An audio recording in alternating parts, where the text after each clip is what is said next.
candid conversations, unfiltered opinions, and humor with Avag Beck's podcast. Hello, everybody. Welcome to our show today. So we have DM with us. Yes, he loves to be called DM. We're going to refer to him as DM. Is Dennis Meador. That's it. Dennis Meador. So he is a founder and CEO of Legal Podcast Network. And he knows marketing, he knows business. He knows a lot of things. So this episode, we're really going to frame it around the founder's journey in business. So if you already started something and you're kind of like lost, great episode for you. If you founded something and you're looking to grow, great episode. If you're looking to start and you don't know quite what to do or how to start, great episode for you as well. So this leans into almost everybody's wheelhouse. Or if you're a company that, again, you're looking to double your revenue, I'm sure DM is going to say certain things that may just be that, button you were looking to click. So pull up, join our conversation. And as always, you're always going to learn something. So welcome, DM. How are you? Very good. Thank you for having me. I'm in the midst of a podcasting marathon. This is episode number 5 today. I've got 6 because I am doing 7 today. I have one more after this. Yeah. And look at me. I'm fresh as a daisy, ready to go, all for you. So let's wow your audience. Let's teach your audience, and let's have a good time while we're at it. Absolutely. We always have a great time here. So podcast network. I'm also a network owner. I'm very proud of that. I started my podcast network about 2 years now. Again, so this is going to help me learn something and also grow. So what was the one thing that turned on that switch that, hey, I need to platform people who have something to say? So I've worked with the legal community in marketing for over 20 years. I've been in marketing for over 30 years. So this really sat in my wheelhouse in a couple of different ways. I did a podcast in 2019 when I lived in Austin, Texas, and I called that one ATXAF. I was just like, hey, Austin's supposed to be like the coolest place in the world right now. I should just like talk to the people who are cool.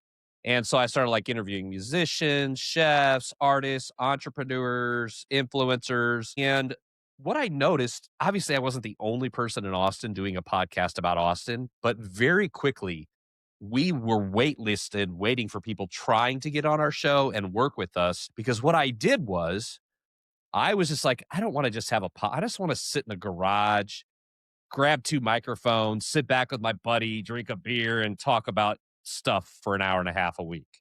I was like, I want this to be like fun and cool and to the point. So one of the things I did is I hired a videography company, and we had 3 cameras we traveled around with, sound. We got 2 sound guys. So we had a crew of 10 people, and we actually did all of our podcasts on site at different cool places across Austin. We were also shooting in HD and 4K. Lighting kits and everything else. So some of these people were like, oh, I'm going to be on this podcast, and they'd show up somewhere and it's just some guy's garage. And then I'd be like, oh, hey, we're going to meet at this restaurant. And they're probably thinking like, oh, we're going to have a couple of like a cell phone and a booth, and this guy's going to talk to me. And then we like have the whole basement closed off with a catered dinner and people introduce like a whole event. And we would shoot 10 episodes, 5 hours straight. And we started putting it out, and everybody was just like loving it. We were looking at actually launching an actual full like streaming television network. So I kind of set that off to the side because most people, what they want to do in podcasting is you want to do it, spend $150,000 in 3 months, not make any money, and then hit the pause button. That's the ideal plan. So that's how I undertook that. Right. And I just kind of shelved it. Honestly, I already had my own successful company. This was just a side fun, like passion project that, as so often passion projects can became its own real thing. And then I had to decide, did I want to be where I was or what that was?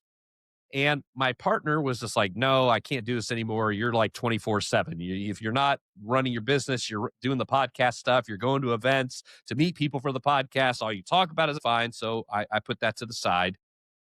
Then in December 1st, 2023, the business that I had, which was an SEO agency for attorneys, my partner basically exercised his buyout. And I was like, I'd been talking to attorneys and they kept saying, do you do a podcast? Do you do a pod? Can you help me with a podcast? And we couldn't. And I didn't know anybody who could. So then I was like, you know what? I'm going to start a podcast network. Now, I'll be honest with you. I'm not sure what the definition of a podcast network is because for me, because I had somebody today talk about the network and blah, blah, blah. To me, what my definition of a network is not like a networking event. It's just like a loose sort of group of shows that help each other in different ways. What I wanted to do was create kind of like a mirrored model of a television network where we produce, we do the content, and then we go out and we find people who want shows, and then we create the show around them for their market. So we started off and we created our first show. We do different kinds of a very different kind of podcast for professionals. We call it authority podcast. They're about 20 minutes. There's 7 to 10 questions that are for very specific situations for their ideal client. So for example, today's episode is about custody and divorce in Atlanta, specifically if you're a high income earner. Boom. Or you're a high income earner as a woman or as a man and you want custody. And that's not traditional in our. And so then the attorney will talk for about 20 minutes on that very specific subject. Now, if you're a podcast listener, that is not the podcast you're going to listen to. What I tell people is this is not a podcast for the world. This is a podcast for a very small group of people at a very specific time that have very real needs. And if professionals can then at that time connect with people, answer their questions, assuage their fears, give them clarity in the situation that they're in, then the professional can gain their business because they know them, they like them, and then they just call or meet to confirm trust. So my idea of a network is really just about, I'm like a network head in a way, the way that I think about it, because I'm always developing shows, even my own clients. I'll call them and I'll be like, I was watching one of your shows the other day, and I noticed you talked about mentoring attorneys, but your show is about injury cases. Why aren't you doing a show about mentoring attorneys? And he's like, I don't know. And I was like, well, let's launch a show for it. What do you think? And he's like, yeah, let's do it. So I'm always looking for talent because we have 2 sets of shows. We have shows for attorneys. We have about 20 of those. And then we have shows from attorneys, which is the vast majority of our clients. The other thing that I did that I'm perceiving is different is we approach this financially as a production company. So we make our money in creating the shows. We aren't looking for back end. Actually, the intellectual property is owned by our clients.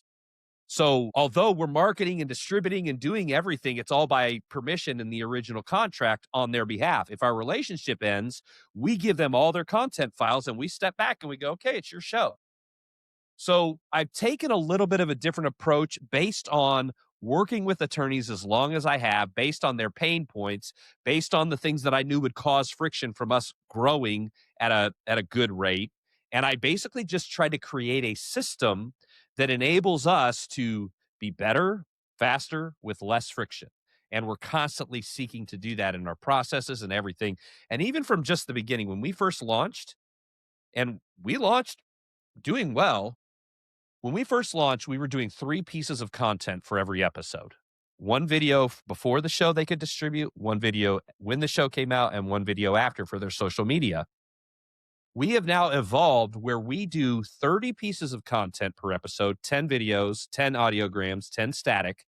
We post all of their social media for them, unless they don't want us to, on up to 10 outlets. And if they don't have all 10 of them, we'll create and manage it all for them.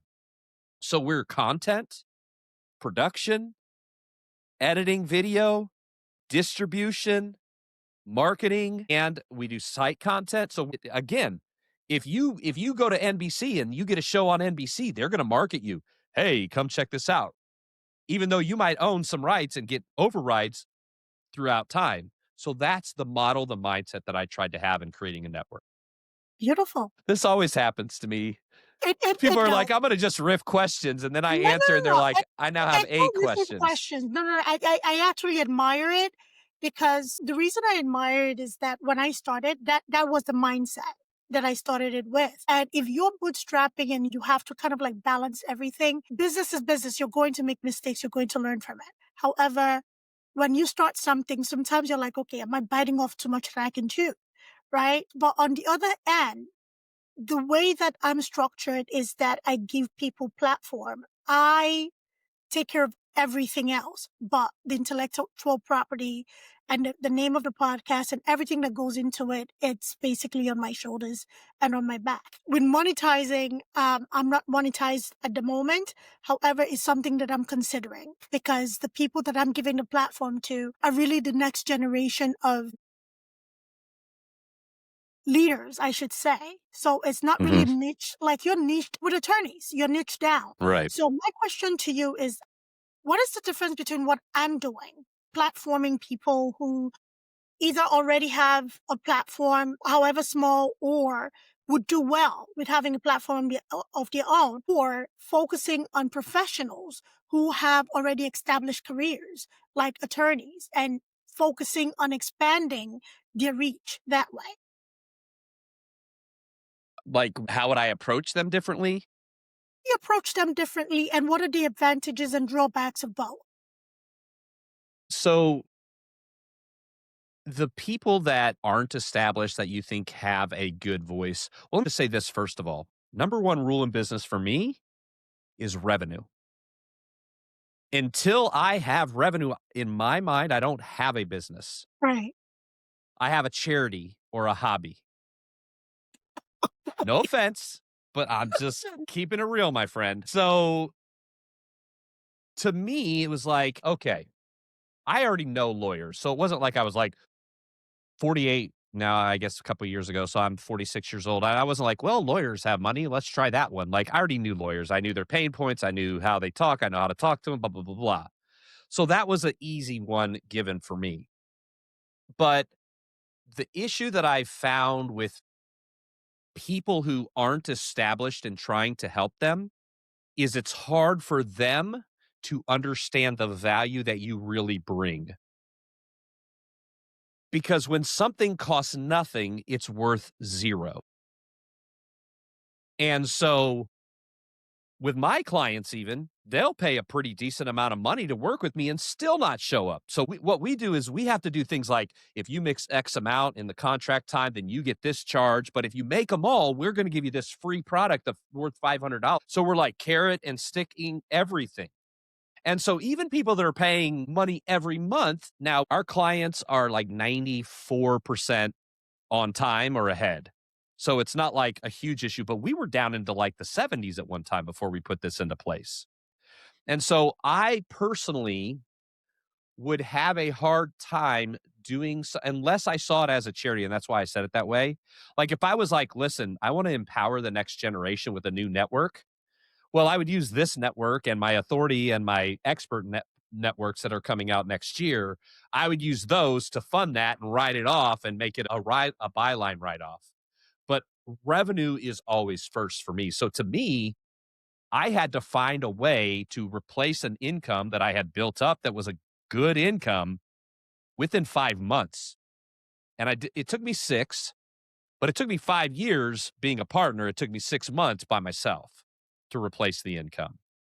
So I had to approach it very differently than maybe somebody who can go, listen, I want to invest and over time, this is what I hope I can get out of it. So that's what I would say. I always think you should have a passion project. I think every entrepreneur should have something that they do. Sometimes we're lucky enough, though, that our passion project is our money project, which is where I'm sitting right now. Literally, my wife said to me like 2 weeks, 3 weeks ago, she's like, I'm so jealous of you. And I was like, why, babe? And she's like, you actually love what you do. And I'm like, sorry? Let me go back and answer the question as succinctly as possible because I hadn't really been asked this question before. So I didn't have a baseline. But I think you need to decide in the beginning what you're doing this for.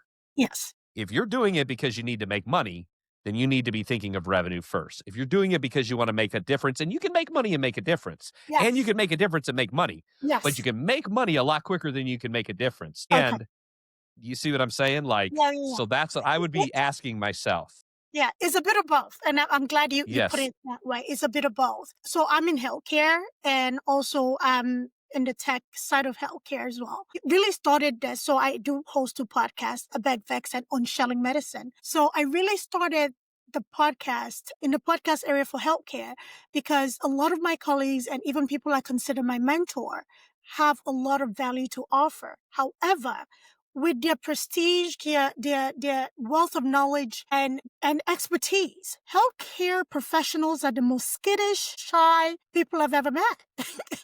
You know, they for some reason shy away from the spotlight when they have so much to say, when they have so much to offer, when people actively seek them out. So when I started the network, especially with On Shelling Medicine being one of the podcasts, it was to set this as an example of what could be. And there are a lot of healthcare professionals that have a platform. However, the people I was looking to platform and I approach had so much to say behind closed doors, but did not want to be in front of a camera, even if I was willing to meet them where they are. So when it comes to revenue aspect, shooting, editing, posting, managing everything, I have the infrastructure set up for that. However, it has to be marketed to the right people. So as right. opposed to focusing on my ecosystem, I'm now willing to expand so I can get that revenue aspect you're talking about. I enjoy doing this. I enjoy talking to different people. I enjoy learning. However, I still enjoy being in the healthcare system.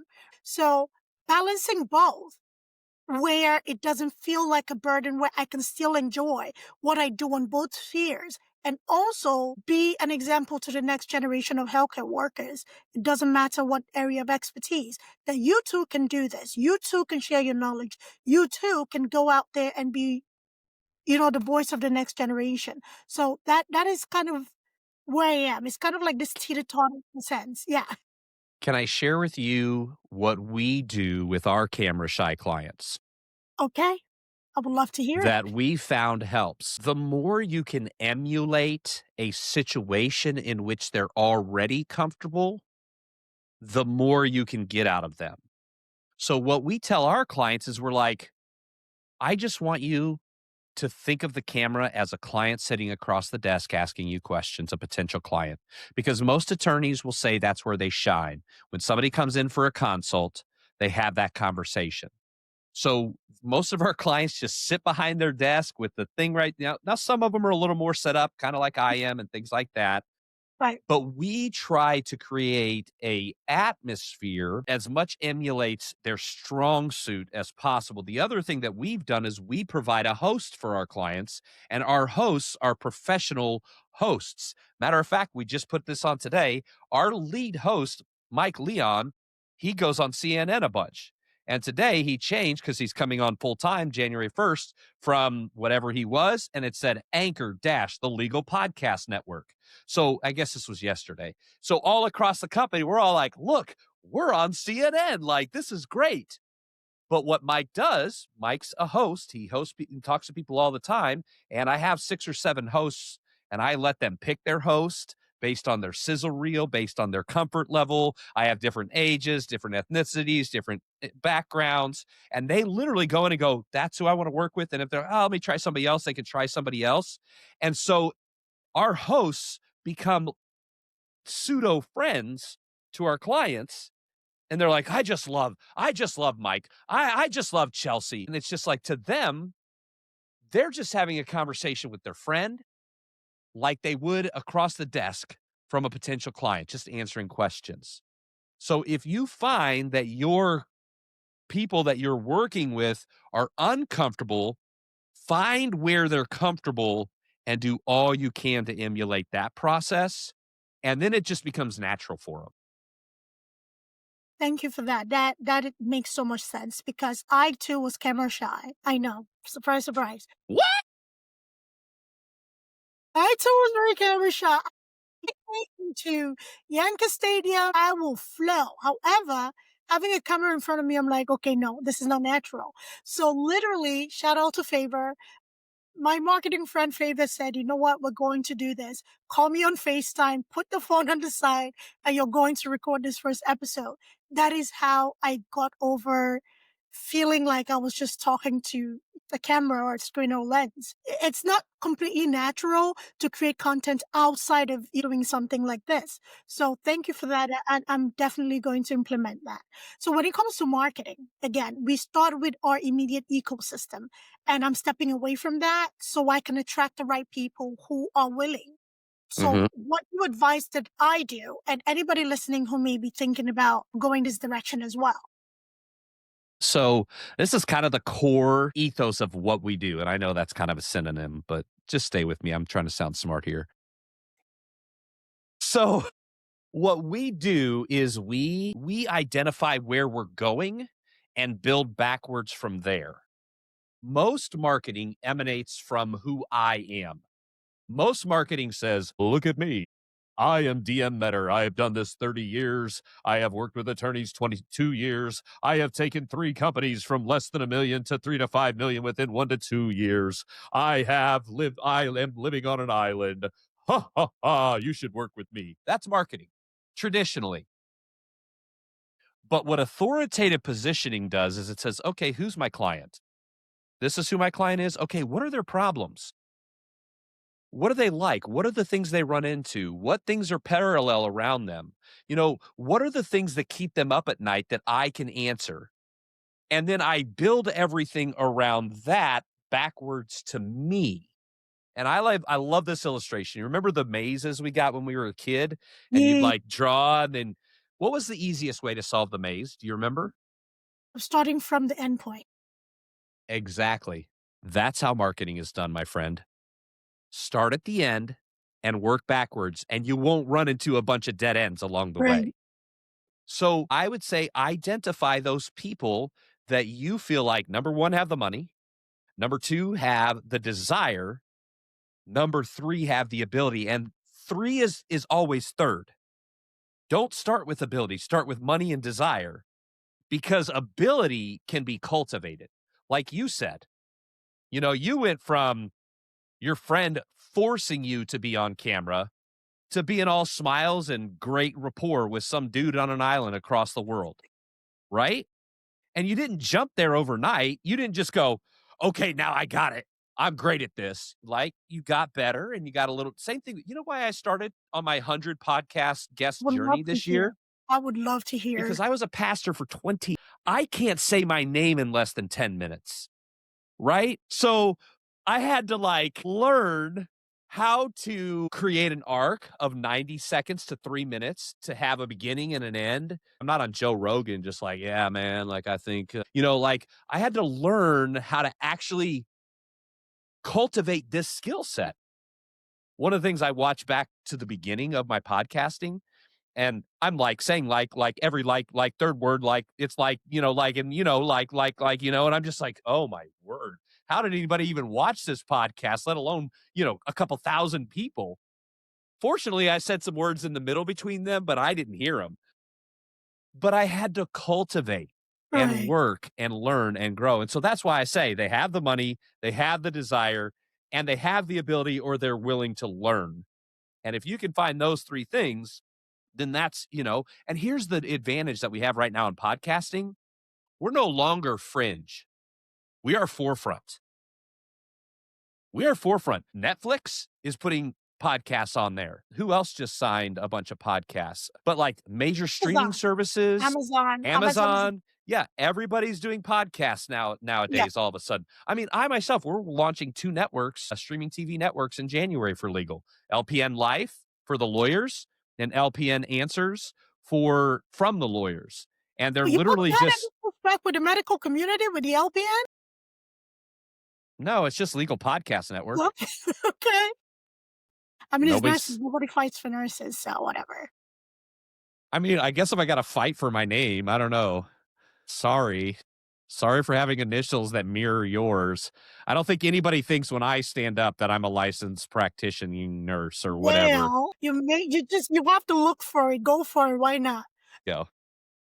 So, Dia, let's talk about the platforms. Okay. You mentioned Netflix. We talked about Amazon Studio. Art19 is Amazon's big platform. And I'm not advertising for them. Okay. Well, you can pay us. We can talk about it. It's fine. So, we have YouTube, we have Spotify, we have other Apple. subsidiaries. Yeah, yeah, yeah. Yes, and then we have Megaphone, which is like the elevated tier for Spotify, right? And for you to be considered a big creator to host a Megaphone, you have to have however many downloads, all of that stuff. So when you're starting out with your clients, what is the pathway on the platforms that showcase your shows on? Because there's so many things out there. How do you start Sure. small without it becoming overwhelming for them and for your team? Well, for one thing, it never becomes anything for them because all they do is they get their questions a week ahead. They show up. If their payment clears, everything's done. So let's put that to the side. For my team and what we're trying to do, for what we use Podbean for the audio side, Okay. which is simple. That's like 22 networks, including Apple, including Spotify, including iHeartMedia, everyone you've heard of, plus a bunch you haven't. Right. So our audio is taken care of with one fell swoop. And then we do video. Our goal is very different than most podcasting. In a professional podcast, because there's 5 ways to monetize a podcast. Most people focus on the first 2. Okay. The first way to monetize a podcast, 4 million views on YouTube, give me a check for 6K, have a good day, right? The second one is, you had 4 million views on YouTube. I want to be on your show. Let me give you $10,000 for 4 seconds of you should try this. Okay, that's the second one. Now the next 3 is where most professionals need to be thinking about how they're going to monetize their podcast. Number 1, it's a relationship building for referrals. So I am a injury attorney and I have a podcast about injury in Atlanta, and I interview chiropractors who deal with injury. I interview physical therapists, anybody that's insurance agents and that anybody that would refer me cases. I build relationships through the podcast. So if I build a relationship that makes me $5 million a year, do you think I care if it has 5 or 5,000 views? So that's another way to monetize. The next way is to directly just interview your customer. And there are a lot of people that do that. Now, it's starting to kind of be considered a little gray area. People aren't liking it. I've seen a couple of LinkedIn posts, and I've considered doing it, and I've told my team we're going to do it, and I've kind of waited. But it's essentially you and I do this podcast, and at the end, we hit stop, and you go, "Do you have 5 minutes?" And then you pitch me, and you try to sell me and close me. That's the second way. And you know what? There's a lot of people doing it and making a lot of money that way. Then the third one is through the podcast, speaking to your client and having them come in to become your client. And that's where I focus. We are calling them authority podcasts. You're trying to be the one to answer for people in Atlanta when they're going through a specific heartbreaking situation. Your podcast, your video answers. I just got my 3rd DUI. Am I going to jail? I type that in and I see a podcast about it. And then I watch the podcast and I see that this guy does all kinds of stuff for DUIs and people like me. And then I look and I see 25 other attorneys. Do you think that that attorney has an edge up on the rest of them if they Yes. don't have anything like it? So, yeah, absolutely. Because I see them, I hear them, they answer questions, they assuage fears, they give me clarity. So let's go back again. You're an attorney or whatever professional.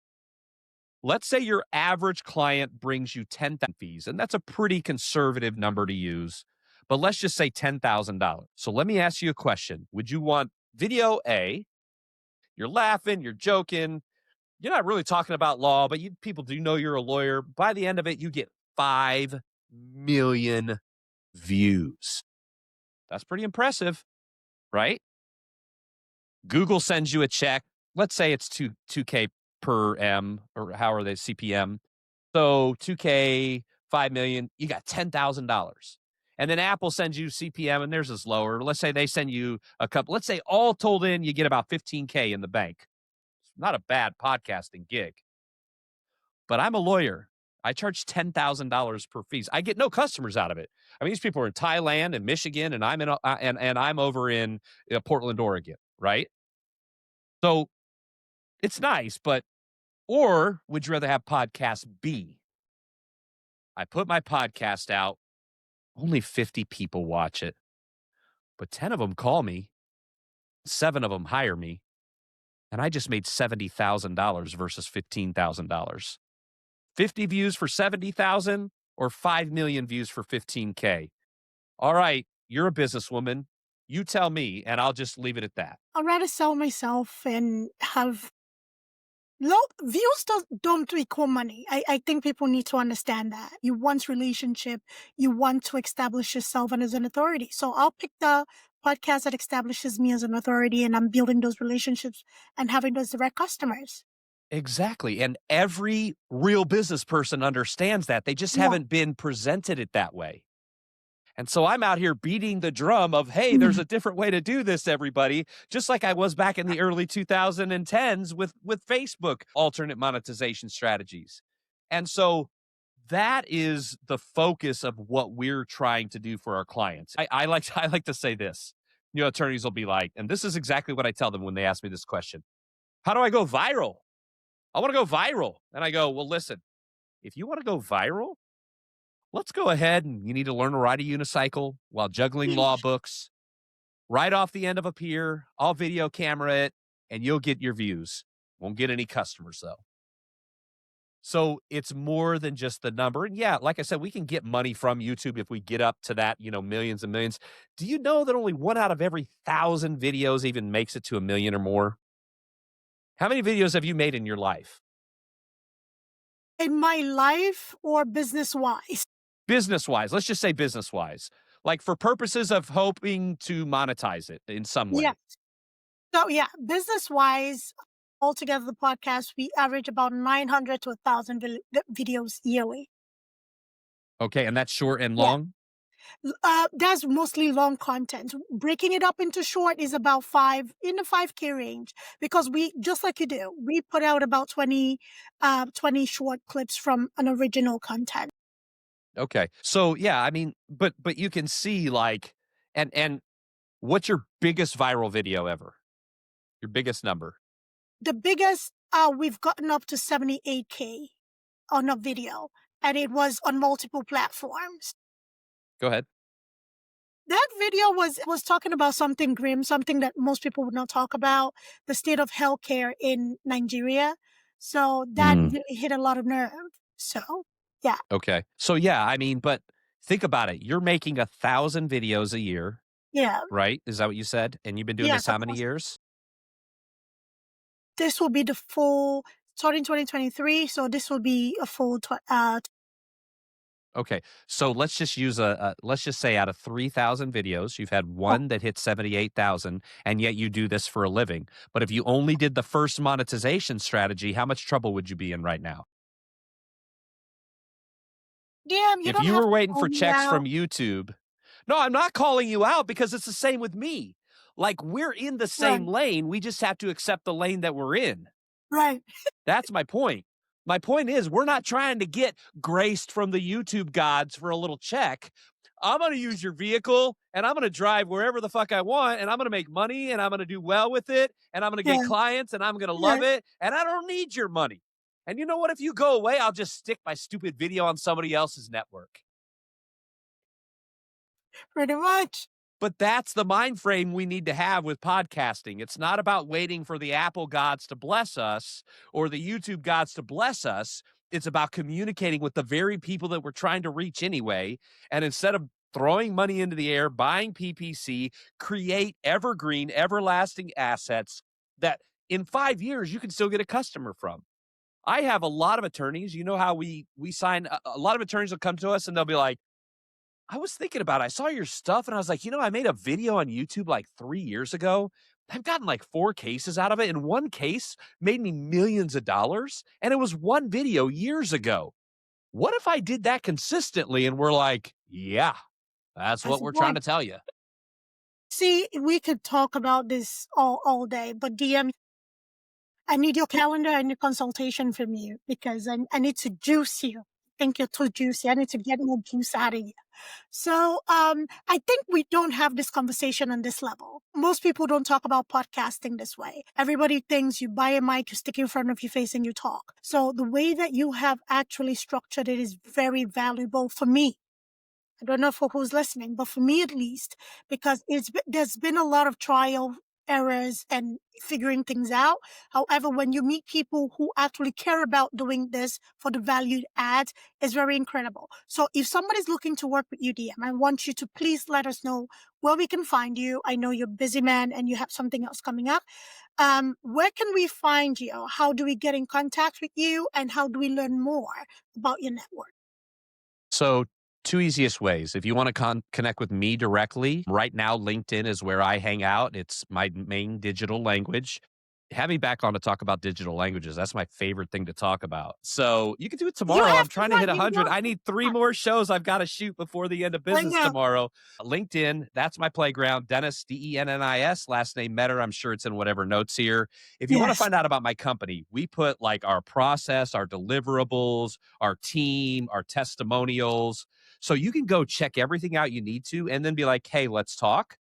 And then we'll talk. So we try to basically get everybody. Now, I'm going to tell you this right now. If you hit me up on LinkedIn, you go, yeah, you do the legal podcasting. How much does that cost? I'm literally going to tell you cost without context is commoditization. Don't ask me my price until you understand what I do. So I do that all the time. And then sometimes we're like, well, F you then. And I'm like, you wouldn't have been a good client. And then some people are like, you know what? That makes sense. Let's talk more. And then we work together. Yeah. But if somebody walks in the door and their first question is how much, they literally view you as a commodity that could be easily replaced. They don't want to know what you can do. They just want to know if it's something they're willing to throw money at. All right, I got another podcast. I really enjoyed our time. I hope you did too. Same here. Thanks for tuning in to AVP's podcast. If you enjoyed today's episode, don't forget to subscribe, rate, and leave us a review. It really helps us out. We'd love to hear your thoughts and continue the discussion. So join us on social media or drop us a message. Until next time, keep exploring, stay curious, and keep pushing the boundaries of your world.